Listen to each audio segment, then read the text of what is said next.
A very good morning and warm welcome to everybody. And we have now the National Symposium on Refractive Surgery. So I would like to request the chairpersons for this National Symposium, Dr. J.S. Tetial, sir, Dr. D. Ramamurthy. Welcome, Dr. Tetial, sir. Dr. D. Ramamurthy, sir. We have our co-chair, Dr. Rupal Shah, convener, Dr. Rohit Shetty. Is Dr. Rohit around? Hello. Then we have co-convener, Dr. Gaurav Luthra. Gaurav, can we have you on the stage, please? And to moderate this, we have Dr. Krishna Prasad Kudlu along with me. So, a very good morning and again, a warm welcome. Do we have Gitansha here? You'll be talking? So, somebody will, somebody will come up. You're in the 19. All to Dr. Rupal, ma'am. Should I? So we'll be starting with Dr. Shreyas, who will be talking on advanced imaging in modern day refractive surgery. So he'll be talking on 8 minutes. Thank you, Shreyas. Thank you so much, sir, and a very good morning to one and all of you, and thank you to all the chairpersons for having me here. So today I'll be running briefly through certain advanced imaging in modern day refractive surgery. I know many individual components of the imaging in refractive surgery is going to come into the subsequent talks in this session. So I'll touch upon certain essential areas which are possibly not going to be covered in subsequent talks. So really, why do we need this kind of advanced imaging? The reason is we need better screening criteria. There is obviously a greater emphasis on now understanding the basic biomechanics. We have better procedures, SMILE, and so many other companies coming in with SMILE-like procedures coming in. Nuances in our understanding of cross-linking and combination procedures, and our understanding of ectasia itself is evolving.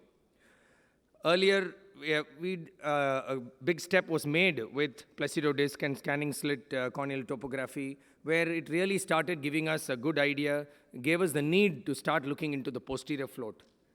Then came the importance of the Bellin-Ambrosio display, where essentially we really started looking at focal disease or a beginning of a focal disease by using the exclusion scans, where the central 3.5 millimeters surrounding the thinnest point was being excluded, and then various other parameters and criteria were developed to differentiate normals versus form thrust and keratoconic patients. These bars kept getting pushed up with various indices, various devices, various scans which kept coming up. But the challenge was that there was only so much that our basic imaging through tomography could take us, wherein while we were nearly at 100% when differentiating normals and keratoconus was concerned, the challenge in terms of normal versus form thrust still remained. Still about 7 to 10% of patients could be missed while differentiating between normal versus form thrust. So then came the role of corneal biomechanics, wherein your air puff devices like the Corvus, where the deformation was being measured, and essentially we were looking at a normal versus a potentially weak cornea by the amount the cornea was getting applanated, the deflection that it was taking, and the time that it was taking for the recovery. All based on all these values, various indices were developed in terms of the amount of deformation amplitude, your inverse concave radius, integrated radius, and new devices like Ambrosio's horizontal relational thickness were also devised. While these are all individual parameters, Vinciguerra and his group brought together a new index called the Corvus Biomechanical Index, where the CBI itself was a component of individual components like the DA ratio, integrated radius, ARTH, and a novel stiffness parameter. Adding to the CBI, also a very important useful tool that the Corvus has is the stress strain index, which also gives us a clear idea about the changes that are biomechanically which are happening in the cornea. It's just one quick example which was earlier published where a patient with an absolutely normal tomographic scan, pentacam looks perfectly normal, but the CBI was quite abnormal. The biomechanically, the cornea appeared weak as per CBI, and this is the fellow eye of that patient who had frank keratoconus. So similar such examples were brought about where one eye was absolutely normal. So the apparently seemingly normal eye of an eye which has ectasia was what was being defined as form first keratoconus. And a few of these cases were definitely being picked up by the Corvus Biomechanical Index, which were being missed out. So this was the first publication on this where the 12 eyes of unilateral keratoconus with normal tomography but abnormal biomechanics. This was then brought together, integrated with the pentacam itself, where you have indices which are now combining the pentacam and the Corvus and giving us a greater sensitivity in ectasia. So you have artificial intelligence combined with Scheimpflug tomography and the Corvus to give you newer values like the TBI or the Tomographic Biomechanical Index. Now this TBI essentially combined the values like I mentioned and various indices and gave certain cutoff values. Now, the TBI definitely pushed the limits as far as differentiating between FFKC and normal patients. And as you can see here, both the ROC curves and area under the curves, the amount of cases which were being picked up, the sensitivity and specificity were definitely higher with the TBI than what you saw with the CBI or the BAD-D. This was an extremely important and landmark paper where they compared these three important devices, the BAD-D, CBI, and TBI. And the cohort included 480 normals, 204 keratoconus, 94 very asymmetric ectasia. Now, this 94 is the very important subset. Basically, these are 94 eyes which have ectasia on tomography, but the fellow eye has absolutely no indication of ectasia whatsoever. And when you looked at trying to compare this, now, when it came to differentiating KC from normals or ectasia from normals, or asymmetric ectasia from normals, all the parameters worked well. But the only parameter which helped to differentiate normal from the fellow eye of very asymmetric ectasia was TBI, because you could see BAD-D almost made it look like it was the same. There was no difference. In CBI, while there was some difference, it was a very widely spread out data. But only TBI was able to differentiate between normals and this. So it definitely helped taking the boundaries forward. But then to provide a contrarian view, in the last 3 to 4 years of using this device, we've been seeing multiple cases, and just one case example, where absolutely normal eye, very thick cornea, 600 plus thickness, overall D is normal, CBI is normal, TBI is normal, you would expect that, but this is the fellow eye of the same patient. And so there are obviously still parameters which we are not understanding, not able to detect with the devices available. Possibly a step forward, though we've been talking about this for a long time, is Brilliant microscopy, which again is able to look at the spatial parameters, the viscoelastic parameters of each individual layer and not the cornea or the globe as a whole. So that is something which really is important, where you can differentiate between the strength of the anterior vis-a-vis the middle and posterior stroma, cross-linked versus the non-cross-linked portion of the cornea. And these differences, the Brilliant microscopy was able to elucidate. Hopefully, if a device which is more easily available, if it is developed in the future, would be a great thing. I know epithelial thickness is being covered by Namrata madam in the subsequent talk, so I'll not go into the great details, but definitely epithelial thickness is also becoming important investigative tool in identifying early cases. We all know that the epithelium is a great masking agent and tries to cover up areas where there is a sudden change in curvature or transition, like it is happening in the mid-periphery in corneas or in keratoconic eyes, where it is thinner over the apex and a little thicker over the base. So these are just early indicators of what we could be missing out.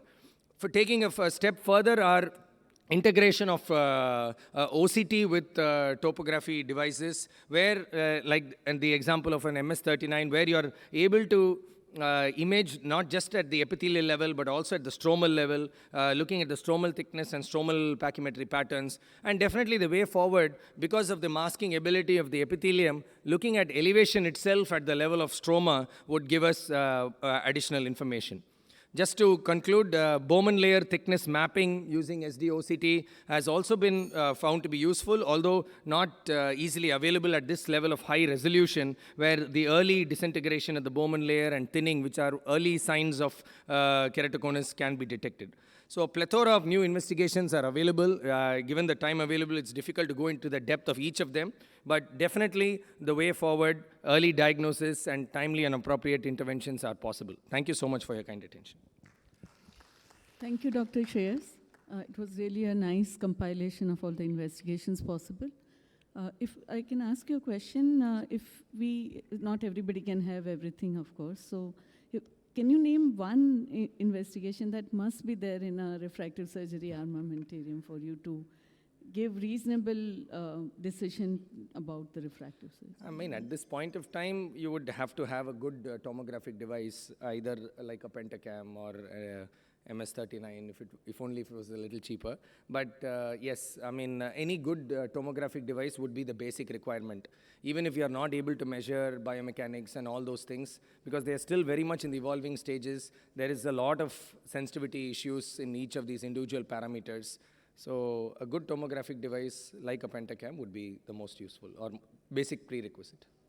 Yeah, so the take home here is that there are a number of investigative equipments possible. What we need to do is not one is going to give you all the information and clearly going to say in suspicious cases whether you should or should not go ahead. So it's a compilation of all the data, including your clinical acumen, to decide whether this person is suitable or not. So, thank you, Dr. Shreyas. Can we go on to the next one? Dr. Namrata is not here, right? Anybody speaking on her behalf? So we can have her talk later.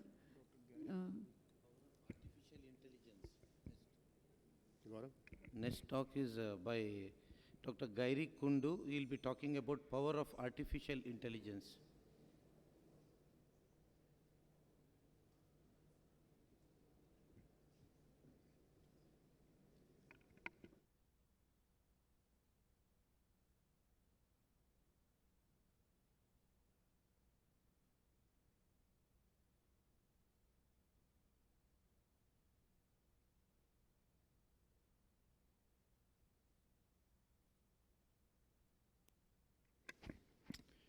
Very good morning to one and all. It's a great honor to present in front of such stalwarts. And I've been working on artificial intelligence at Nara Netralia. This talk is just in a gist to look at how artificial intelligence can rather simplify many of the things we do. The most commonly asked questions is the fact that artificial intelligence cannot obviously replace clinical acumen, but obviously in the long run, it is something which is already here. People say, is it the future? I normally tell them that this is not the future, it's already in the present. So what is artificial intelligence? There are two ways of going about it. One aspect is you're trying to look into parameters, create a database, utilize that to train the artificial intelligence, and then use that to predict whatever your research question is, whether it's predict progression in keratoconus, predict a type of procedure which would be suitable to a patient. There are two ways of going about it. One is looking at artificial intelligence using images. I think many of you might know that AI in diabetic retinopathy and images and fundus images and segmentations it's been happening for a long time. So how do you go about that is they use images, segment that into smaller segments, utilize those smaller segments, put it into an AI algorithm and use that to predict. Now, what my field of work is more on anterior segment. The challenge in anterior segment is it's quite difficult to segment images because of the lack of homogeneity. If you're looking at a topographer, the same grade of keratoconus might have different types of, parameters, indices, color patterns, and therefore it gets difficult to really segment that out. That is where the role of AI using raw data and raw data points is something which is important. Now, we use a lot of classifiers. I don't want to go into technicalities. We have something known as the random forest classifier. The main logic in all of this is there are learners, which help in taking your data. So if you look at these points, these are known as nodes or decision trees, where each one of this is a parameter. So for example, if I'm looking at keratoconus, this can be Kmax, this might be an aberration. Which parameters picked up, it's again based on the data set which you put into the AI. The most commonly, types of classifiers you get is something known as a random forest, because it randomly branches into various variables. There is also something known as the support vector machine. There is also something which is known as, the neural networks. So we wanted to look at how, this is I think 3.5 years back, where we wanted to utilize some AI algorithms and try to decipher and answer commonly asked questions.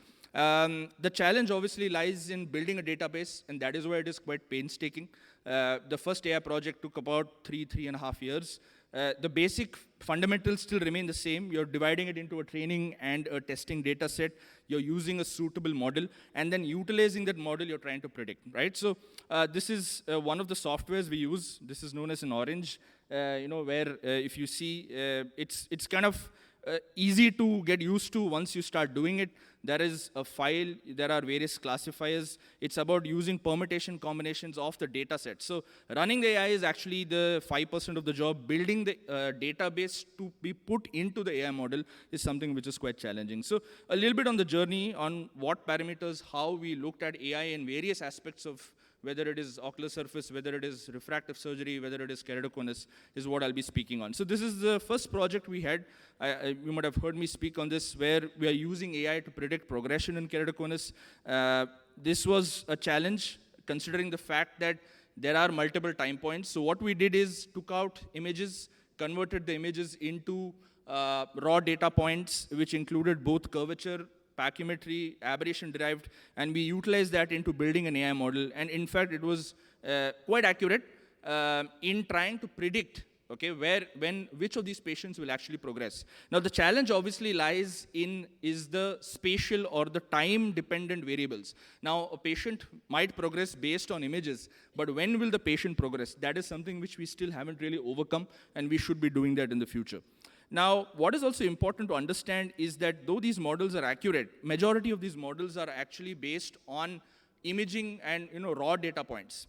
Now, the second question is in terms of topographers. Dr. Sher spoke very well on the evolution of various instruments in screening and refractive surgery. But the challenge of current tomographers is it really does not dissociate the epithelium. It's under the assumption that the epithelium is regular, and therefore, many of the parameters we study, in fact, can be erroneous. And that is where we are actually missing the true picture. We should be ideally delineating and removing the epithelium. We also then moved ahead and built an AI model looking at the various epithelial parameters, okay? So MS-39, no doubt, is a costly device, but it is a hybrid device, which gives you the epithelium, delinks the epithelium, gives you the stroma, and stroma is where we're actually supposed to be looking at.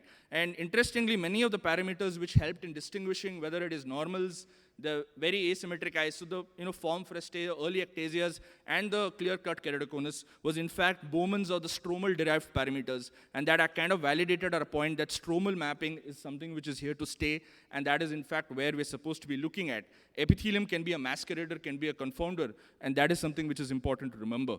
This is the second paper which we published, which looked at these various epithelial parameters. This was in the British Journal of Ophthalmology. Now, progression in keratoconus, like I said, it's not a diagnosis of just a pentacam. It is a clinical diagnosis, a diagnosis of the patient. There are so many other factors, age, gender, eye rubbing, there are so many determinants which we as clinicians also need to factor in addition to just looking at the various, the data which we see. And that is where we built our next, AI model which looked at risk stratification. Now, this is something which wasn't done earlier, but what we tried to do is plug in these various risk factors into it. So we moved ahead, one step ahead of the model which we've already published, utilized that, built all the risk factors, plugged in the risk factors which included age, gender, eye rubbing, the Ig levels, vitamin D and B12, presence of systemic allergy. And in fact, it is very interestingly, these are the parameters which were picked up. And that is something which as clinicians, we obviously are aware of, but the combination of the factors is something which we don't really, look into. That is something which is important.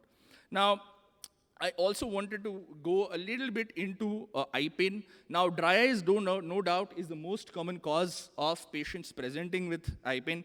But there are so many other factors, and unfortunately, there is no common algorithm to all of this. And what we did is, we wanted to, again, so this is a combination of imaging, combination of systemic factors, combination of non-strabismic binocular vision anomalies, which is something which not many of us normally tend to look at when we are talking about eye pain. And interestingly, we looked at 300 eyes with eye pain, and these are the parameters which were picked up. And if you note, orthoptics or non-strabismic binocular vision anomalies was also up there as one of the parameters which were picked up. So, you're looking at multiple parameters, imaging, demographics, AI in those kind of scenarios is kind of very helpful in these patients. This is a project which is ongoing, which is kind of interesting for refractive surgeons, where there are so many things which help decide a patient whether they're going to actually choose a refractive surgery. And we wanted to go a little deeper. For example, if you're talking about the waiting time, if you're talking about the time spent in the clinic, insurance, source of referral, income, there are so many determinants. And this is something which we are almost done with the first phase, where we are trying to combine various factors which are involved when you're trying to look at patients who come in or walk into a clinic. And this, in fact, can help us predict which one of these patients are actually converted into refractive surgery. So this is still work in progress, and which should hopefully be published soon on how AI can help in even decision-making in surgery. So I think the journey has just begun. I would like to end. AI, like I said, is not the future. It is the present. There are endless ways on how you can utilize AI in anterior segment imaging, and this was just a brief on the work we have done at our center. Thank you again for the chance. Thank you so much, Dr. Nice. Gairik. Any comments from Dr. Ramurthy, sir? Yeah, nice presentation, Gairik. My question is, artificial intelligence, a lot of it depends upon machine learning, the kind of data that's being presented to it. Yes. We all use multiple different topographers, multiple different systems. The artificial intelligence system that's developed in your institution, will I be able to use it? Will it be applicable across different centers, or each center has to develop its own? So if you're looking at tomographers, ideally it should be the same. So if I've built an AI machine learning data on Pentacam, ideally it would be better if you also have a Pentacam data. But you're looking at topographers, at various topographers, various indices. What we're trying to do now is build a data set of, say, for example, there's a grade 2 keratoconus. What are the parameters which are changed on the Pentacam versus analogous parameters on the Cirrus versus analogous parameters in the Galilee. But the challenge is uniformity. Now, running the AI, like I said, is easy, but it is the data and the symmetry of the data. So if I put in data in a certain set of order set, when I need to validate it and I send it to your center, you also have to put it in that same order and data set. That, unfortunately, or that rigor of creating a data set will stay. I don't think that's going to go, because you need to feed in the right things for the AI to predict the right way. So in terms of that is a limitation, but that is the reason why these models take a lot of time to come. It takes years and years to build a data set, and hopefully more automations or more algorithms should be built in the future which can, address those issues. So similar systems will have to be followed. Yes, yes. But then one center's model would not work for the other one. No, so what we've done is in the AI, so we have been validating this across multiple centers in the world in terms of trying to build a beta tested versions of our softwares. So what we have done is centers which have, say, for example, the first paper I spoke on where we published on progressors in keratoconus. There are multiple centers in the world which have, obviously, a Pentacam. Now, our data set is obviously related to our Indian population. Now, we have sent it across to Italy, to Australia, to Brazil, where they are utilizing the same way. So what we have done is train them on how you, create the data set and put it into the AI model. And now we are in a phase where multiple centers in the world are trying to validate whether the same indices are picked up in their cohort, in their ethnicity, as compared to Indians. Now, that is the next phase, which is a work in progress, will take time, but we have already started doing that, training people on how you do it and how you put it into an AI model. And they have started sharing results. It should be out soon. But if a new investigative device comes, then it's like going back to square one, isn't it? Yes, so see, we've used gold standard devices. I haven't built it on a Galilee, which not many people have. It is either a Cirrus or either a Pentacam. As of now, these are the ones which are most commonly available. But that's for today. Correct. What about 10 years hence? Yes, You so would need in to go those through kind the of same scenarios- process again. Yes, in those kind of scenarios, what we do is try to look at indices which corroborate. So, for example, if an SIF and SIB on a Cirrus correlates very well with the IHA, IHD, IVA. So, trying to look at which one of these parameters correlate can be a way of bridging that gap. But yes, no doubt, you will have to start over again if there's a new tool. because AI is not going to predict in another device which it has not learnt on. That is expecting too much out of AI models anywhere in the world as of now. Thank you so much, Gairik, for a very interesting talk. Thank Let us you, sir. move on to the next talk by our Chairman ARC, Dr. Chitra Ramurthy. She will be talking about topo-guided treatment for irregular corneas. Over to you, Dr. Chitra. Why it's not? Working. Very good morning to one and all of you in the audience, and my very special thanks to the scientific committee for giving me this opportunity to present in this very special symposium, the National Symposium. And without delay, I shall go on to my talk on topo-guided treatments in irregular corneas. Now, we have already also, all of us have come to understand one thing, that cross-linking has come to stay as a treatment modality to stabilize the disease process of keratoconus. But then we all know that we are left with an irregular cornea where the best the visual BCVA is less, and the patient is reduced to wear contact lenses in early to moderate keratoconus. Early he could get away with glasses, but as the keratoconus progresses, he is desperately in need of a contact lens because of the irregular corneal surface. So we needed to have a solution for it. It was no way could you stop in a progress, and this is where the topo-guided treatment of irregular corneas came in. And the way it dealt it was, we know that the cornea gets conical. So if you could flatten the central cornea by doing a myopic ablation, and if you could lift up the nearby cornea by doing a peripheral hyperopic ablation, which will naturally steepen the cornea adjacent to it, which is how the hyperopic ablation works. So you have a central flatter area and the surrounding area which has got steepened. In other words, you have a broader, larger, flatter cone, which would actually probably, along with cross-linking, would be more provide a more stable cornea. But there are certain stringent prerequisites, like you need to at least have a corneal thickness of 450 micron, and intraoperatively, after removing the epithelium, you should have, and doing the treatment, you should be at least left with the 350 micron, and post-operatively, the thickness should again come to 400 micron. Now, would you do cross-linking separately, or would you do a topo-guided regularization later, is the next relevant question which will come. It makes sense to do both the treatments at the same time. One, you're reducing the patient time away from work. The second thing is, by doing a cross-linking, you're addressing the keratocytes, which is going to cause the haze. You're reducing the keratocytes, so there is a possible additive role of reduction of haze also. And by removing the epithelium, you're enhancing the riboflavin penetration into a stroma and a better cross-linking process. So it makes sense to combine both. Now, the next question which immediately pops up is, would you still stick to a conventional protocol of cross-linking, or would you look at an accelerated cross-linking? And I think now that, again, all of us have understood that accelerated protocols definitely have lesser haze, are predictive in their refractive results in the sense that the flattening effect is definitely less. So then the next question which comes is, how do we remove the epithelium? Now we all know in keratoconus, the epithelial thickness is variable. It's thinner over the cones than in the surrounding area. So if you do a manual debridement, again you would have only removed the epithelium, which is again a variable removal. And it makes sense, if you can, to do a PTK, which would ensure a uniform thickness of 50 micron, and in that process making the cornea a little more aspheric too.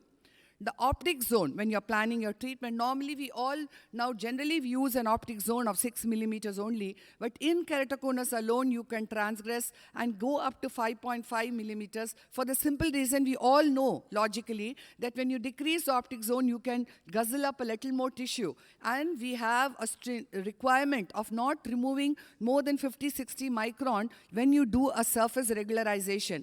Rarely people have gone up to 80 micron. So for that, if you can bring down the optic zone to 5.5, it makes sense. And you need to have at least 6 repeatable good quality images. So I'm going to show you some examples to make you better understand how you could do it. Now, this is some n number of maps which have been taken. And if mean deviation is showing as 0.11, which is fair enough. But if you remove the outliers, and then mean deviation comes even tighter, 0.05, and then it makes sense. These are repeatable readings, and you can take your map. You feed in the data, the K values, the refraction as is suggested. And then the important area comes. You want to know. Now, on the sagittal curvature map, you see the steep area, the Keratoconus picture, and then this side of the map, it tells you how with your central myopic ablation, with the hyperopic ablation, how the topography is going to be regularized while you have not touched the refraction. If you looked at the modified value, it is 0. So this tells you how the smoothing process is going to occur. And you also know that the patient, if the patient has decent corneal thickness, fair amount, you could, why not remove that 50 micron and do some amount of refractive correction. Then what you also need to keep in mind, cross-linking is going to cause some flattening effect. And so it makes sense to undercorrect the refractive error. Anyway, you have only 50 micron to play with. So you keep in mind that you're going to treat 50 to 60 micron equivalent of refractive error. So look at this eye. You would take, I brought down 1.5 from the refractive cylinder, taken the axis of the topo cylinder, and then went ahead and just added a little bit of the myopic correction, keeping in view the flattening which is likely to occur. And this is how the map is showing. And if you look carefully, this is another case example wherein the amount of cylinder is minus 6.22 on the topography. Decide to correct about nearly half of it. Use the topographic axis, which is what should be used. If you look at the optic zone, from 6, it has been brought to 5.5. And then I have 58 micron of tissue, which is going to be guzzled up. It goes along, if you look at the anterior front elevation map and the amount of ablation, it is relevant to it. So you decide that this is how your treatment planning is going to be. And definitely, if you look at the end result, the patient had an uncorrected of 3 meters. It comes to 660. And more importantly, his BCVA comes to 6.6 with a significantly reduced refractive error. And more importantly, a happy patient with a more regularized topography. This is another example wherein there's a lot of inferior-superior asymmetry, as you can see here. So even without any refractive correction being done, see on the modified axis, it's all 0. And the optic zone has been brought to 5.5. And you already have guzzled up 47 micron of the tissue. So this is how much your planning is going to be in this particular eye. Showing you another example. It's only 2-cylinder, but because of the significant asymmetry of the sagittal curvature map, you can see the tissue guzzled up without any refractive correction is already 39, and you would stop at that. So taking you back, the first example, the patient had 0.5 with -2 with a 6.9 and so much of asymmetry of the topography. And look at the left, how much the topography has improved. But what has happened here? In the earlier eye, untreated eye, the central part of the cornea is a little flattened. By regularizing the topography, you have steepened the central part of the cornea and you have induced a refractive error of -3.25, which the patient needs to be warned beforehand that your topography is going to improve, your BCVA is going to improve. It is worthwhile doing it, but we also know that some of these patients are sort of neuroadapted to their irregular cone, and if they insist, you would just do a cross-linking alone. This is another example here. Now this patient, without the refractive correction, with just the topographic regularization, the tissue consumed is 59. But if you look at his refraction, he has accepted a +1 hyperopia. So what we do is, you feed in that +1, and look, the tissue requirement has come down to 51. So these are some different ways you could play around with to maximize the refractive correction and yet do a topographic regularization of the cornea. And this is how this treatment was done. So then the next question comes. Do these treatments work best with a centered cone or a decentered cone? And there have been many studies which say that even decentered cones do well. As you can see here, in this particular case, this is a centered treatment. The topography has improved, as you can see in this side, and the BCVA comes to 6.6. This is another example of a decentered cone with a 3-cylinder with 6.9 vision, and the BCVA has improved to 6.6 following the treatment. So then, post-op mitomycin usage, yes, we need to use it to address the haze from the migrating fibroblasts which would come. If you look at the stability, a 10-year study by Canelopoulos showed that only 3.5% of these eyes had a progressive flattening or a hyperopic shift. So then, why not treat other ectatic disorders? Why not treat irregular corneas? I'm coming to the end of it. And there's a last example of a post-Lasik ectasia, where just a topographic regularization was done without refractive correction. And look how the vision of uncorrected from 624 comes to 612, and this BCVA with and the debulking of the astigmatism, and look at the near virgin cornea which appears. So we can conclude with this that the results are promising. It has to be included in our armamentarium in early keratoconus and definitely remove some amount of spectacle independence, and more importantly, there is an improvement in the BCVA in all these patients. Thank you very much. Dr. Chitra, that was an excellent talk.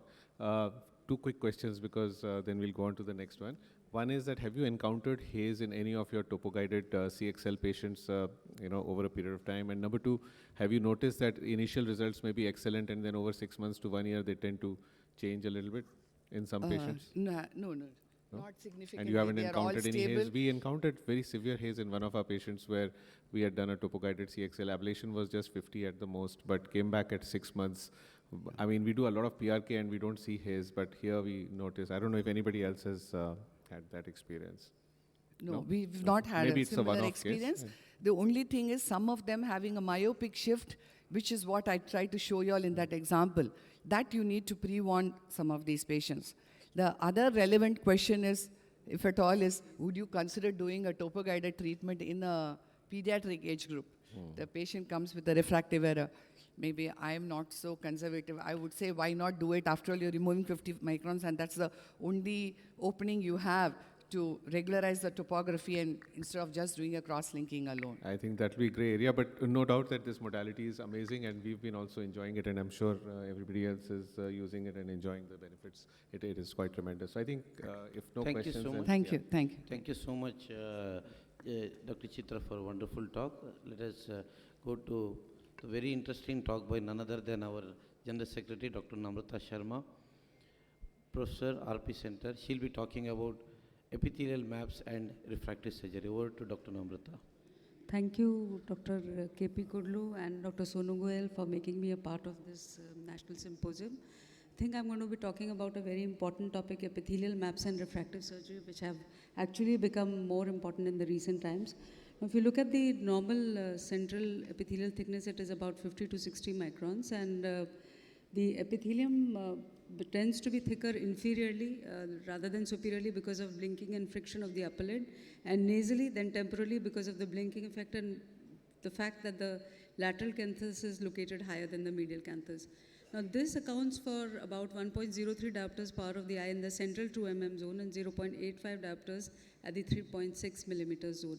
Now, there are various ways of mapping the epithelium, including confocal microscopy, but the area of evaluation is very small here, and it's very difficult to correlate it with the screening of the refractive surgery. Then you can do it with a very high frequency digital ultrasound, which can differentiate the tear film from the epithelium. And you can also use OCT, but OCT is not able to differentiate tear film from the epithelium. Having said this, I think the easiest tool is the OCT, which we all commonly use. Now, it is important for screening of the patients of refractive surgery that because remodeling of the corneal epithelium occurs to mask the stromal irregularities. So screening of the early keratoconus is very important, which will show like a donut pattern, which is seen here. And it can differentiate suspicious corneal ectasias from contact lens warpage. So in the contact lens warpage, the thickening would be present, but it will be present not only in the thinned out area, but in the other areas also. Whereas here it is going to be a donut pattern where in the area of the thinning, there will be increase in the epithelial thickness. And so in the area of steepening also, the epithelium thickness would increase. And that is to mask the irregularities which are present. Now, this is the donut pattern of a classical case of keratoconus. You can see on the pentacam map, and this is also highlighted in the epithelial maps where you have area of thinning in the area of ectasia, and subsequently surrounding the area of the epithelial thickening as well. Now, it is important to distinguish subclinical keratoconus from epithelial hypertrophy. In epithelial hypertrophy, the map will show that there is increased thickness in the area of steepening in contrast to the donut pattern which is observed in the subclinical keratoconus. So such patients can be screened in for your corneal refractive surgery. Now again, here to show that the area of subepithelial epithelial thinning corresponds to the area of steepening, and this is suggestive of clinical keratoconus, and these patients can then be screened out of your Lasik or SMILE procedure if you want to undertake. Now, this was a very nice study which determined the utility of the subepithelial thickness mapping in refractive surgery evaluations. And as per this study, whenever the epithelial maps were looked into, 10% of the patients were screened in with the epithelial map, 6% were screened out. The choice of surgery was changed for 25% of the patients requiring refractive surgery. 11% gained eligibility for Lasik and 8% lost eligibility for Lasik. But larger patients, important thing is, were screened in with the epithelial maps for the refractive surgery. Now, the concepts of epithelial remodeling is that it is going to depend on thickness and it is going to depend on curvature, but curvature has possibly a greater role to play, and greater epithelial changes are done for curvature changes to compensate for changes in curvature, although epithelial remodeling would also occur with the changes in the thickness. Having said this, whenever the epithelial thickness would increase in proportion to spherical equivalent, and increased ablation zone will cause lower rate of regression. In cases of hyperopia, you have a post-hyperopic corneal apical scarring, but there may be no changes in the central thickness, and in RK, there is no change in the thickness, but still there would be changes in the epithelial thickness. So I think this is something which needs to be kept in mind. After PRK, there's a significant decrease in the first month, and there's increase in the central epithelial thickness over 3 to 6 months' time. It becomes stable at 6 months, and the post-op thickening generally does not affect the refractive outcomes. Important thing is that greater increase in thickness would occur with higher refractive error, smaller treatment zone, and thinner pre-op epithelium. This is just to show a case of PRK pre and post-op, right and left eye, and just to show how the thickness varies. There's relative thinning of the central area and thicker paracentral regions. Now, this is at 3 months, which also, this changes continues to occur 3 months, but it stabilizes over a 6-month period. So you can see that the 6-month picture, 3-month picture, there's hardly any difference that is there. After myopic Lasik, the changes in the epithelium thickness, like I said, occur, but the stability does occur at 3 to 12 months. And the largest epithelial response is seen in the first month when there's a minus 0.39 diopters shift, which can be minimized by increasing the optic zone and by optimizing the ablation profiles. Now, this is a case of myopic Lasik again, and this is just to show that how the thickness would increase in the areas as expected. So it's more in the paracentral area, and whenever there is a regression, for instance, in this case, in the right eye there was regression, in the left eye was normal. If you look at the epithelial thickness, the right is classically different from the left. And there is more regression in the right eye because of the epithelial remodeling that has occurred. There is no change in the keratometry which is seen, but because of the epithelial remodeling itself, the regression has occurred. In the hyperopic Lasik, like I said earlier, there is going to be an apical syndrome with decrease in the quality of vision. And the treatment for these cases is sequential customized therapeutic keratectomy. And Rinstill has clearly shown that there's thinning of the central epithelium by 2 microns for every 1 diopter of hyperopic correction. Now then you can have irregular epithelial remodeling post-Lasik. This is in a case of buttonhole, and the epithelial map has become very variable with thinning at some areas and thickening at other areas. Post-SMILE also, the epithelial thickness increases in the central zone, and Ganesh et al. Have shown how it varies for low, moderate, and high myopes. And it also increases in the superior zone, again varies from 3 to almost 9% in low, moderate, and high myopes. But there is no significant increase after 3 months. So this is just a case to show a case wherein SMILE was done, the pre-op right and the left picture, and the post-op the bottom pictures, where you can see that some amount of epithelial thickening does occur over 1 week, then it also occurs over 1 month. Now this is a study again to show epithelial mapping changes after SMILE, and this did show that there is increase in the epithelial thickness. This is another study which shows Lasik versus SMILE, and this concluded that it was similar for both the groups, and it correlates more with the relative curvature changes. Now, we did a study where we compared in a randomized controlled study, SMILE versus PRK, and our findings were also similar. There was a significant increase in both the groups, SMILE and PRK, but the changes were comparable in both the groups. And likewise, the superior and inferior epithelial thickness also showed that both the groups, in both the groups there was increase in thickness, but the change was greater for inferior epithelial thickness. So to conclude, epithelium mapping is a useful additional screening tool in the screening of patients for refractive surgery, especially useful for planning a hyperopic Lasik. And epithelial remodeling usually doesn't impact outcomes of refractive surgery, but in high myopic corrections, it can be one factor which leads to regression in PRK, Lasik, and SMILE, and I think that should be kept in mind.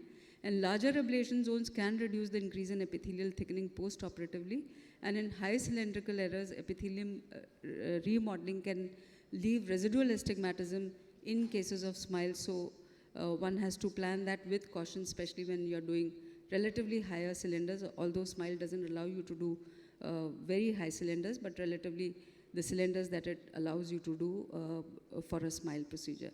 So thank you very much for your kind attention. Nice talk, Dr. Namrata. Just a query. Supposing you have done a myopia laser vision correction, and you find that the epithelium has increased in thickness from say 50, 55 microns pre-operative to 65 or 70. Do you think this patient has a -1 diopter residual error at 6 months? Is there a role for just debriding the epithelium and not doing a recorrection? And if you do that, is the epithelium going to regrow to the same thickness, or is it going to go back to its normal and the error itself might get corrected? Because I did come across a paper where they have tried that for small amounts of refractive error. Any thoughts on that? So if you're absolutely sure that the regression that has occurred, and there is a residual refractive, you're talking about regression, I presume, it is there, and residual refractive error is there of -1 diopter, you can give a try of epithelial debridement and see how it grows. But I'm sure the response would be similar or could be even more exuberant than the first laser that you did. So we've not done any study or any case like that, but like you said, there is a study, it is a useful thought. But to my mind, I don't think it is going to make too much of a difference. I just wanted to drive home the point, not just pre-operative evaluation, even post-operatively. When you have a small regression, it might be a good idea to have a look at the epithelial thickness. And if that's significantly higher, maybe as a first step, just removing the epithelium, letting it regrow might be a modality to see whether small amounts of residual refractive error can be taken care of by that. I have not done any case like that, so I will not be able to comment on it, but then you do require, I think, a series of cases where you have residual refractive errors due to epithelial hyperplasia to, prove or disprove this point, which is difficult to get because you don't get too many cases of regression, although you may still get cases of epithelial hypertrophy, but you don't get too many cases of regression. Thank you, Dr. Namrata. I think let us go to the next talk. We are short of time.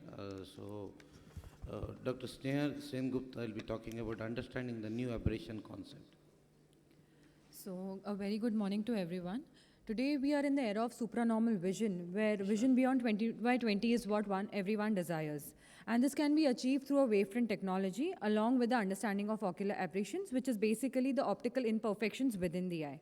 So today, I'll be talking about understanding the new aberration concepts and their clinical applications in refractive surgery. Let's start with the definition and the principle. So if a ray of light coming from infinity passes through a perfect optical system with no higher order aberrations, it will get focused at a single point, and PSF will be a dot with a good quality of vision. Whereas if these rays of light pass through an imperfect optical system with a higher order aberrations, it will not be focused at a point, and the visual quality will not be very good. So what are aberrations? It is deviation of the wavefront that originates from the measured optical system from a reference wavefront that comes from an ideal optical system. How do we measure them? It is done through the aberrometers, which measure the higher as well as the lower order aberrations. The principles of aberrometry include slit skioscopy or automatic retinoscopy, the Hartmann-Shack, Schörning's principle, and the ray tracing principle. So now coming to the various tools that are available to measure these aberrations in the market, they include the iTrace, the OCAS, MS39, OCRIST, and adaptive optics. Now, let's decode the importance of aberrations in refractive surgery. So the aberrations can arise from the epithelium, which can be measured through the epithelial zernicae, from the total, the anterior and the posterior corneal surface, from the lenticular aberrations, which form an important component of the internal aberrations, all of them together forming the ocular aberrations. Now, let's come to the tear film, which is the first surface that a ray of light encounters when it enters the eye. So ocular aberrations are affected by many variables that influence their measurement, and the first one is the tear film instability. It is measured by OCAS, which is a double pass technique. It objectively, clinically evaluates the optical quality of the eye through the objective scatter index, which quantifies the degree of dispersion in the optical system. The image on the left-hand side shows an OSI less than 1 and is of a normal eye, whereas OSI of more than 2.2 of a dry eye. This is a representative image of the tear film analysis with OCAS, which shows the dynamic changes in OSI over 20 minutes, giving the mean OSI. This tells you about the abnormality in the tear film stability. The first one is a good tear film, whereas the lower one is the poor tear film. This is the vision breakup time, which is the time elapsed in seconds from 0 to the time at which the subject's VQI has dropped below the defined threshold. On the left-hand side is a VBUT of 4.5, indicating an unstable tear film, and on the right-hand side, VBUT shows a stable vision, indicating a stable tear film. Now coming to the epithelium, there are a lot of articles that have been published revealing the importance of epithelial zernicae in the refractive surgery, and in addition to the total anterior and the posterior surface of the cornea, epithelium also playing an important role in defining the aberrations of the eye. Let's see how. On the left-hand side is an eye with a normal epithelium, and the cylindrical component is 0, which is taking from the epithelium is 0, and the higher order aberrations are also 0. Whereas on the right-hand side is an eye with keratoconus, showing irregular epithelium, and the cylindrical component of the epithelium is -2 diopters, which is taking part, and the higher order aberrations also are significantly high. So if we treat if we fire a laser on an eye with an irregular epithelium, it will result in a poor visual outcome due to the erroneous measurements of the higher order aberrations and cylinders that will be utilized for the treatment. Now coming to the role of Bowman's. So we have published a work that quantitatively evaluates the microdistortions in the Bowman's layer post-refractive surgery. Now these can be easily seen through the magnified image view available in the modern day anterior segment OCTs. So this shows the Bowman's wrinkle. So in case 1, the Bowman's wrinkle that is seen impacts the quality of vision as a result of irregularities or microdistortions, which is resulting in increase in corneal high order aberrations. And on the right-hand side, there are no distortions, having a normal high order aberration and a good quality of vision. Now coming to the role of cornea. So the topographic cylindrical power is derived from the lower order as well as higher order. It could be predominantly from the second order aberrations or the lower order, mainly the astigmatism, or it could be as a result of multiple components in the form of higher order aberrations like coma, trefoil, in addition to astigmatism. So if the RMS HOA value of the entire corneal wavefront is more than 0.5, which is indicated, it indicates that the HOA is the major component of the topographical cylinder. iTrace measures the type of each corneal aberrations, and the MS39 will tell you about the type and measurements of each aberration from the anterior, posterior, and total cornea. So the topographic cylindrical power, which if they are derived from the lower order aberrations predominantly, they can be corrected by the spectacles and the quality of vision will be good with them. Whereas if the topographic cylinders is formed by multiple components, namely the higher order aberrations like the coma, trefoil, then the quality of vision, in spite of spectacles, would not be that good. Now coming to the role of lenticular aberrations, let's discuss a case scenario of a 46-year-old presbyopic male who had come for refractive error correction with a near add of plus 1.5 diopters, normal meibomian glands, no contact lens intolerance, normal anterior and posterior segment on examination. We performed an aberrometry. Aberrometry was run by iTrace, and it revealed normal corneal aberrations but high lenticular aberrations, in addition to an impaired DLI of 2.58 and PNS of grade 2, indicating age-related lenticular changes, which was the cause of high lenticular aberrations. So, due to the impaired DLI, refractive lens exchange or cataract removal with implantation of multifocal IOL was planned, and thus aberrometric evaluation helped in taking a correct decision regarding the plan of management in this patient. Now coming to advanced optics. So A 20-year-old male presented to us with glare and blurring of vision post-Lasik, which was done 5 years back. Dynamic accommodation done by Osiris T was done, and it showed accommodative access. Thus, we decided to do an orthoptic evaluation for this patient, and the patient was treated through orthoptic exercises. So what is Osiris T? It is a dynamic abrometer that has a unique pyramidal sensor design that enables to measure the ocular wavefront in real time. And here you can see in the left-hand side, the image shows a normal accommodation where first there are cool colors, and then it results, then following that, there's a red color which shows accommodating lens. So for this patient, orthoptic evaluation was done, followed by which it was treated through orthoptic office-based, followed by home-based treatment. Now coming to application. So it helps in customization of treatment depending upon the type of aberration and components of the eye contributing to it that can aid in providing good post-operative outcomes. So wavefront-guided treatment in the eyes with higher order aberrations and normal cornea can be planned. It can also help in customization of treatment in keratoconus. So keratoconus has higher order aberrations which are significantly high. So are we justified in treating all these aberrations? So visual adaptive optics helps to measure these aberrations of the cornea, and then it assesses the change in quality of vision by preserving one of them and neutralizing the others. So we can selectively treat only those aberrations that are reducing the quality of vision and preserve those that are not affecting the quality of vision, thus resulting in good outcomes with minimal possible tissue ablation. So this is the post-operative outcome for the same patient. Now to summarize, understanding aberration helps in understanding optics, which is of paramount importance in the modern day refractive surgery. It helps in customization of aberration treatments in refractive surgery, in keratoconus and in irregular corneas.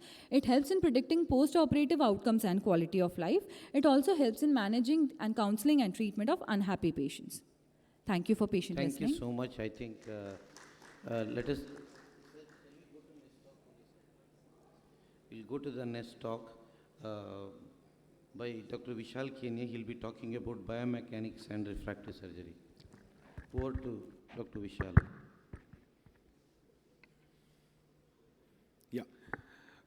Good morning, everyone, and thank you for giving me an opportunity to talk on a novel topic of corneal biomechanics and refractive surgery. Cornea is not a piece of plastic. It is both viscous and elastic. So to understand the biomechanics, we have to understand the viscoelasticity. The role of corneal biomechanics in refractive surgery is especially in doubtful cases where you have a doubtful Belen embrasio, and an integrated Corvus pentacam helps you to screen whether this cornea is truly abnormal or not.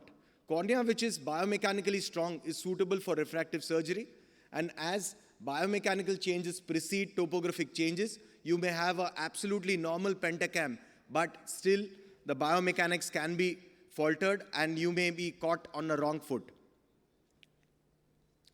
So the first tool which came was the ORA, but the sensitivity specificity was low to differentiate keratoconus from normal corneas and even in keratoconus suspect. So this went out of vogue. Corvus ST uses a real-time corneal deformation data to analyze the corneal biomechanics. It records the corneal reaction to a defined 30 milliseconds air puff and an utilizing an ultra-high-speed Schimflung camera. This is used to optimize ectasia detection by a CBI composite dentice. Biomechanical analysis, comparative analysis can be done before and after LVC procedure, before and after cross-linking. It can also be used for glaucoma screening, and a biomechanically corrected IOP can be derived from a Corvus ST. A Corvus ST measurement display typically involves a Vincicura screening display, integrated display, and a comparative display. A Vincicura screening display gives you a composite index known as a Corvus biomechanical index, which is giving you the biomechanics of the cornea. Now this has 5 individual parameters based on the corneal thickness profile and the deformation parameter. Vincicura and Renato Ambrosio did a study where the CBI was found to be almost 98.4% specific and 100% sensitive in detecting keratoconus from normal corneas. So coming to what does a Corvus ST do? It typically gives an air puff and the corneal deformation is understood. The deformation amplitude ratio at 2 millimeters. So if you have a softer cornea, the deformation is much more quicker, deeper, and over a wider area. So this is captured by the Schimflung camera, and this is interpreted. Integrated radius is a similar parameter where the softer cornea deforms more rapidly over a wider area and more deeper, so the radius of curvature is steeper and the area subtended within is larger.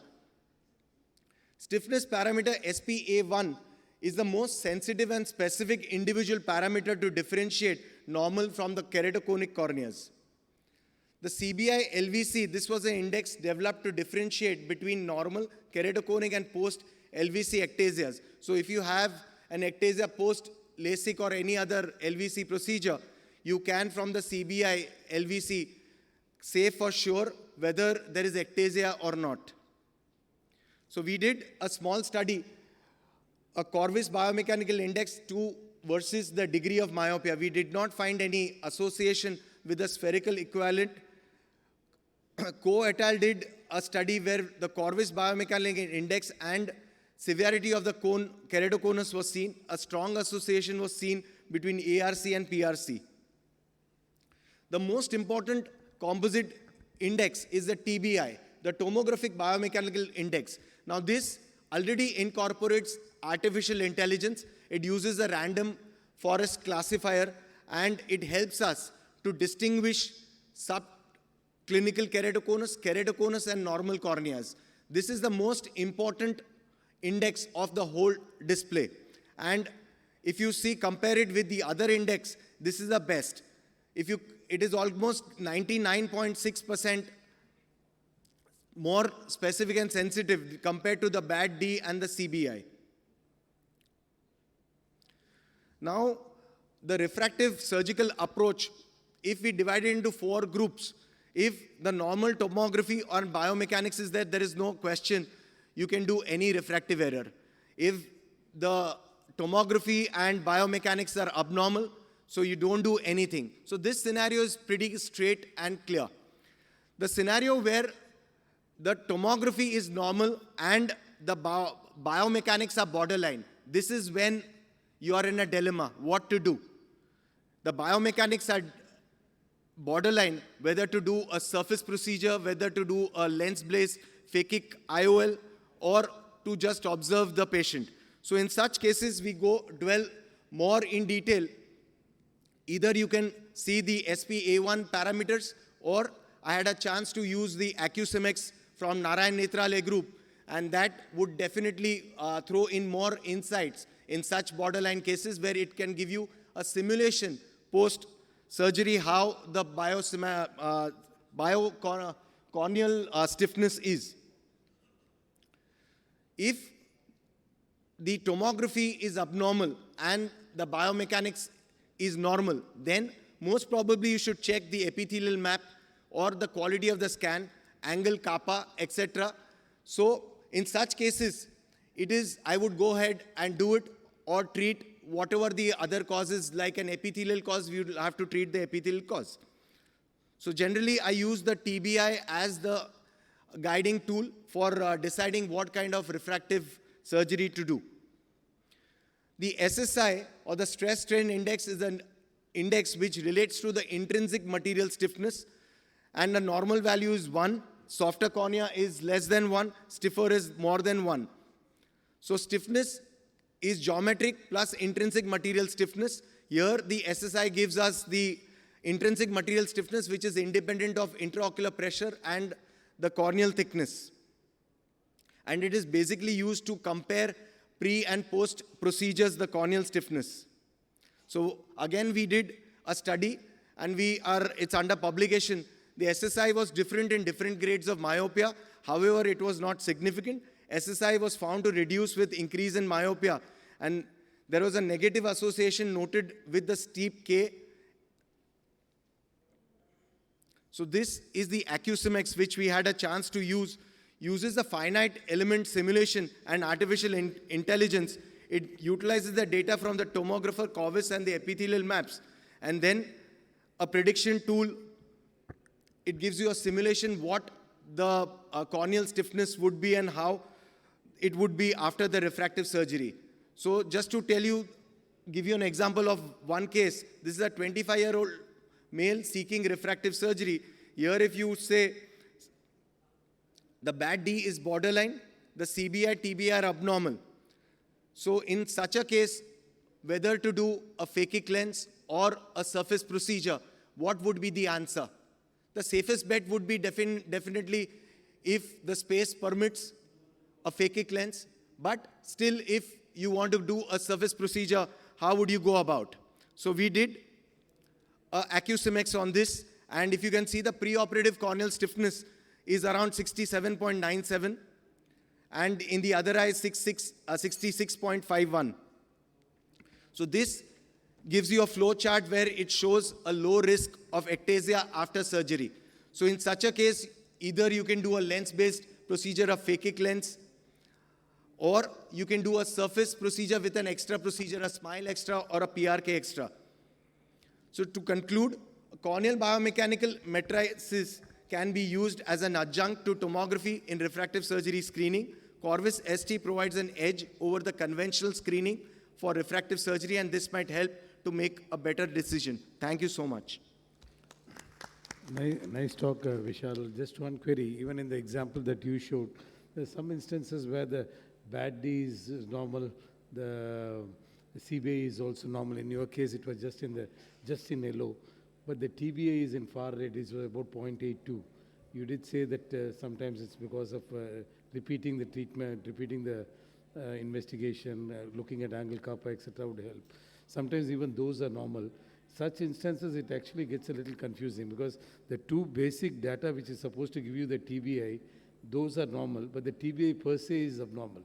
That was even in the example you showed, that was the situation.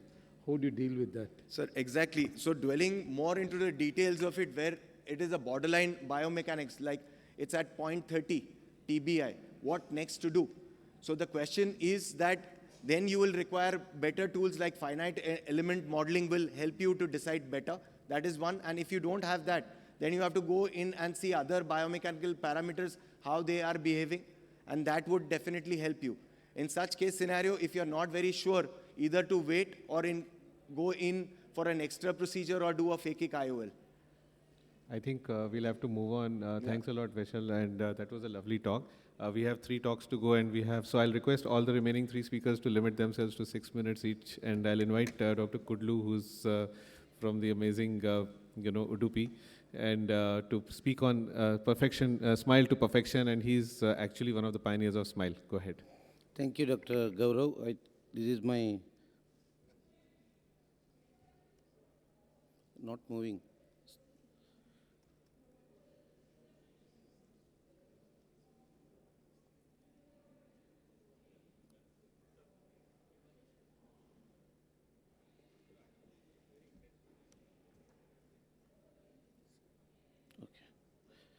Thank you so much. This is my financial disclosure. So Relic Smile combines the state-of-art of femtosecond technology with high precision lenticle extraction, aiming at providing a minimal invasive refractive correction. It is a single-step all-femto procedure done by Visumax 500. Now we have even got Visumax 700 also. These are the few advantages with this machine. It has got a soft and safe suction compared to the other femto machine available in the market. No need to change the stations, excellent optics by the Zeiss, and a less post-op dry eye. Of course, it's a noiseless and odorless procedure, and less energy on the cornea when you compare with the femto-Lasik, especially when you're treating high myopia, high stability of the treatment with a lesser induction of spherical aberration. So a lot of studies shows that higher biomechanical strength compared to any other procedure. So very less cases has been reported with the ectasia so far. Of course, the incision you can do from 1 to 4 mm depending upon surgeon's comfort, and the results are same. Because of doing the small incision, less dry eye and small reduction in the corneal sensitivity. The small comparison of with the femtolastic. So if you see better visual quality and larger effective optical zone and with a lesser induction of the spherical aberration. So I'll just see a few tips of smile I would like to show. Always being a doctor, I myself explain to the patient how exactly patient has to behave on the table. Very, very important. You can even some anxiety patient, you can give a Alprax. Optimal application of the anesthetic drop, very important. Don't put a excessive anesthetic drop on the cornea. Sometimes it may loosen up the epithelium. So always being a doctor myself, I check the parameters in the machine, then I go on with the treatment. Once you check the parameters, then machine will start calibrating for that particular patient's data.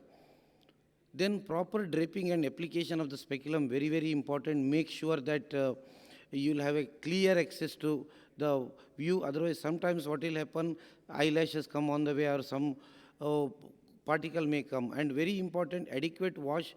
Always very, very important. Make sure that conjunctiva will be totally dry and cornea is semi-moist. So head positioning is also very important. Patient with a longer nose, he can tilt towards little bit of opposite side. Otherwise, sometimes it may not dog. Once all this procedure over, connecting and selecting the appropriate cone size, very, very important. Go to the slot with the right hand, plug in.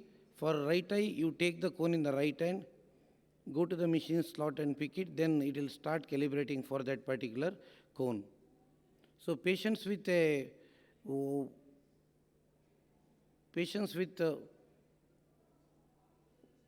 corneal diameter lesser than around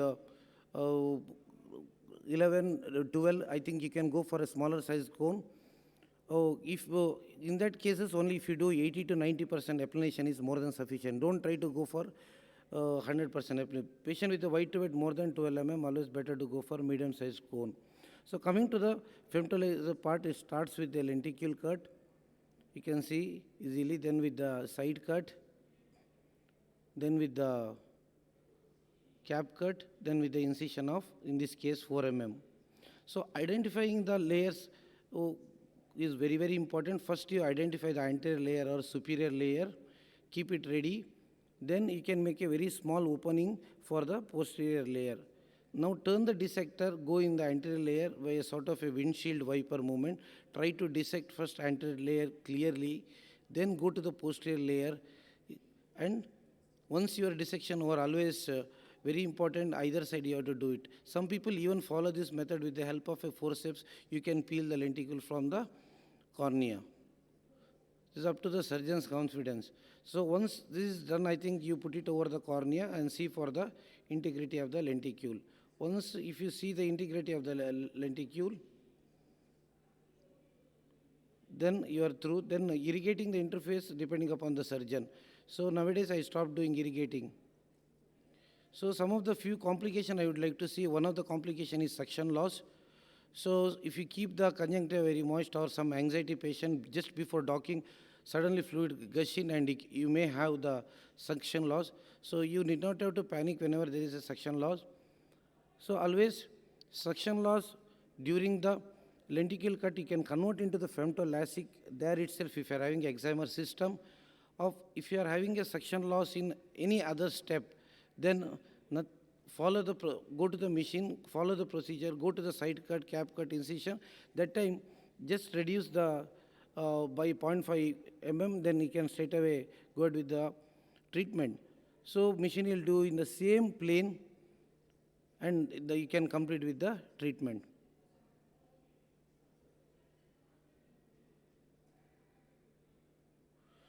So in the end, I just wanted to, even once you become the best, I think you need not have to worry about that. All depend upon how much is your number. This is one of my case actually. I have not done any dissection. I try to just made the opening. Then with the forceps, I am trying to peeling it off both from the posterior and the anterior surface. Only thing is you need a good patience and good movements. Then you can come out with a nice treatment.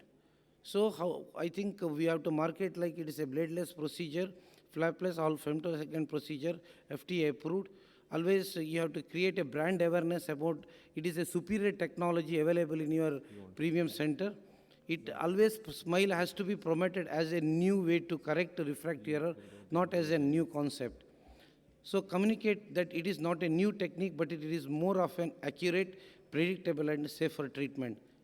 Coming days, I think now Visumax 700, 800 has already in the market. I think it is with hyperopic and soon they'll with the presbyopic is Dr. Kudlu, very if you soon. don't mind, please conclude. So, okay. Only a good refractive surgeon will able to practice smile, and I am a true proponent of new refractive technology. This has been tremendously beneficial to my center. Thank you, Anandal, for the opportunity. Thanks a lot, Dr. Kudlu, and Dr. Sonu Goyal has graciously foregone his talk in the interest of time. So he was supposed to speak on phakic lenses, but he's skipping It's his going to lecture be there because in we the have two more star speakers left. So we'll session. request each of Sheetal and Pooja to speak for. No, we don't have 6 minutes. We have 4.5 minutes each now. Okay. Yeah, the next session is the star. So Sonu is going to be talking there. what is Sheetal speaking on? Pooja, please, can you set up yours here? Pooja, you can set up yours on this side. So Dr. Sheetal will be speaking on extra procedures, when and where.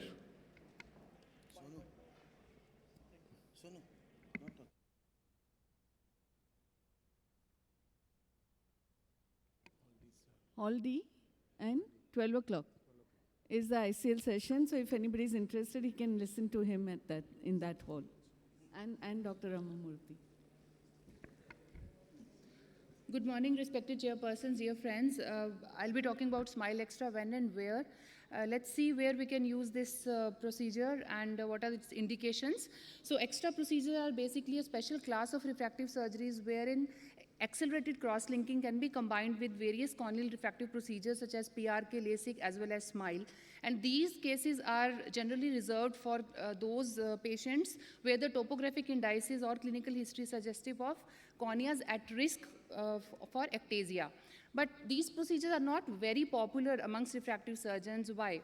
Firstly, the eligibility criteria are not very well defined. The cross-linking protocols are also not very clearly defined. There could be potential side effects of haze and hyperopic shift over long term. And there is an additional cost which is involved, and also there is a lack of long-term data. So in 2015, we published this paper on the clinical outcomes of Smile Extra in patients with thin corneas and borderline topography. And after our publication, actually, there have been many more publications on different types of extra procedures, PRK extra, Lasik extra, and Smile extra as well. So based on our experience of over 1,000 eyes, we actually have published this eligibility criteria for Smile Extra. So if any of these are the risk factors basically, if 3 or more risk factors are present in a patient, then the patient should be counseled for Smile Extra. So age less than 30 years, suspicious topography. When I say suspicious topography, that does not mean keratoconus. It could be isolated inferior-superior asymmetry, anterior or posterior elevation, thin pachymetry, RST between 250 to 280 microns, refractive error more than 6 diopters of SE. We have also added some pentacam criteria, which is final bad D value of more than 1.65, CBI of more than 0.5, and TBI of more than 0.29, and also presence of additional risk factors such as family history of keratoconus or history of eye rubbing. So if 3 or more of any of these risk factors are present, then instead of Smile, you should advise Smile Extra. So surgical technique is just do a routine smile first, and followed by this, you can inject 0.1 ml of Vibex extra riboflavin and apply it to the interface for 60 seconds. Wash it and then expose the eye to ultraviolet A radiation at 45 milliwatt per centimeter square for 75 seconds through the cap, and this delivers a total energy of 3.4 joules per centimeter square. So generally there are no intra or postoperative complications. The only thing that you can observe in the post-op period is sometimes a very mild transient interface haze, which fortunately is not visually significant. Most patients will see 6/5 even through this very slight haze, and it also clears over time. ASOCT shows the depth of stromal demarcation line at around 220 microns at 1 month, and this clears over time. So just showing few case scenarios where Smile Extra was done. So this is a low myope patient, 21-year-old female, pachymetry is less than 480 microns, and The RST was also, I think we've not mentioned here. The bad value you can see is 2. So she had 3 risk factors due to which the Smile Extra was performed. This is case scenario 2, where there is a high myopia. Both eyes spherical equivalent is more than 6. Age was 30, which was again young age. And RST was 270, TBI was 0.89. So again, this classifies to go for a Smile Extra procedure. And this is case 3, where the spherical equivalent is 6. Age is fine, 38-year individual. Corneal thickness is good. RST is also good. But again, bad D final value is 2.56, and TBA is also on the higher side. So this, in spite, and if you look at the bad display, it looks like a picture of form first keratoconus. However, since the patient is an older patient, we have still advised the patient Smile Extra, and patient did very well. So we published a paper on incidence of ectasia after Smile from our center very recently in JRS, and we found that the incidence was 0.15%, and this was more in the borderline eyes for which Smile was done, and the other set of around 500 eyes where Smile Extra was done did not develop ectasia in any of the eyes. So this is another paper showing the comparison of early outcomes between Smile and Smile Extra, and they found that the efficacy of Smile Extra was slightly lower, but safety index was similar, and Corneal biomechanics showed that the post-op corneal resistance factor was significantly higher in Extra group versus the Smile group, and some people have also done it in FFKC cases, and they have also followed up for 24 months and did not see any progression of ectasia in these borderline cases. So to conclude, simultaneously done cross-linking with Smile could be a safe and effective procedure for prophylaxis of corneal ectasia in borderline eyes. The decision to perform Extra is a case-to-case basis, and anecdotal evidence shows that biomechanics with Smile Extra may be better compared to while doing Smile alone, and it still needs to be confirmed with further studies. So we still need to see long-term results of Extra procedures. So this was my take on Smile Extra. Thank you so much. Thank you, Dr. Sheetal. Wonderful presentation. The last sentence was very important. It still requires further studies, and without much ado, I would like Dr. Pooja to please go ahead with her presentation. Thank you, ma'am. So I'm going to be talking about a topic which is relatively new, but of course it's the future, and you will all see in your clinics in probably next 5 years. So we do have topography, biomechanics, and OCT-based indices to differentiate the normal cornea from the suspect keratoconic cornea. But still, we do come across some scenarios where we are not able to judge whether it's absolutely normal or absolutely abnormal. Like few cases my previous speakers have already shown. So what is happening here? Let's see this example. Looks suspicious topography, but the indices are completely normal. Extremely normal looking topography, but bad D and TBI suspicious. So why are the structures and biomechanics not matching? When we went ahead and did a surgery when the indices were normal, this patient landed up into ectasia, but the second patient where the indices were abnormal, the post-operative outcome was extremely normal. So why is this happening? Why is the ectasia driven by unknown factors? Collagen fibrils provides a biomechanical strength and the shape to the cornea. But there is no current way right now to study except excising the corneal tissue and doing a gene expression analysis. But that's not feasible for all patients. So what do? Is there a non-invasive way to study the collagen fibril orientation and distribution? We came across this principle of polarization-sensitive OCT, where the polarized light is thrown on the cornea. All the structures of the cornea takes up the polarized light and gets bifringent, but not the stroma. So we took the advantage of this property, and this helped, we built our own polarization-sensitive OCT in collaboration with University of Vienna. This is how it looks, but in future it will definitely look like one of your OCT in your clinic. It does have added advantages in comparison to the currently available high-definition OCTs in terms of pixels, depth resolution, and the frequency as well. I'm not going to bore you with the specifications, but it is superior to others which are available. It gives us information from the epithelial thickness without extrapolating. The epithelial thickness comes in a zone of 11 millimeters. It does give you the Bowman's thickness, the first ever tool to quantify the Bowman's layer thickness. If it's a thin, you have to be very much careful, because it will, if you do a surgery on this patient, post-surgery, it will be unable to maintain the integrity of the eye, and this might land up into ectasia. But if it's a normal or a thicker Bowman's membrane, you can close your eyes and go ahead with the surgery. So this is how your collagen orientation looks like. This is the theoretical representation of the right and the left eye. Just to make it simpler, this is the pictorial representation. It's just like your topography colors. The darker or denser the blue, that means the collagen orientation and the density is tighter there. But the more it goes towards light blue or green or yellow, that means the collagen is not present or loosely attached there. This is how a normal case looks like. In a form-thrust keratoconus, there is a partial loss of orientation and arrangement of the collagen. And this is a keratoconic eye where there is complete loss of orientation and arrangement of the collagen. So this is how the collagen fibers will look like. So let's take these two examples. Badly and TBI is suspicious. Here everything is normal looking topography, suspicious looking topography. But the Bauman's layer is extremely healthy here, and here it's on the thinner side.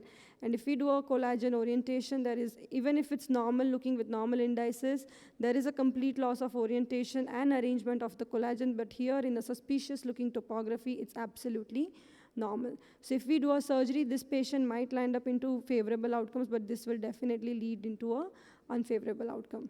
This is another case example, a normal looking topography, a very good CCT of 546.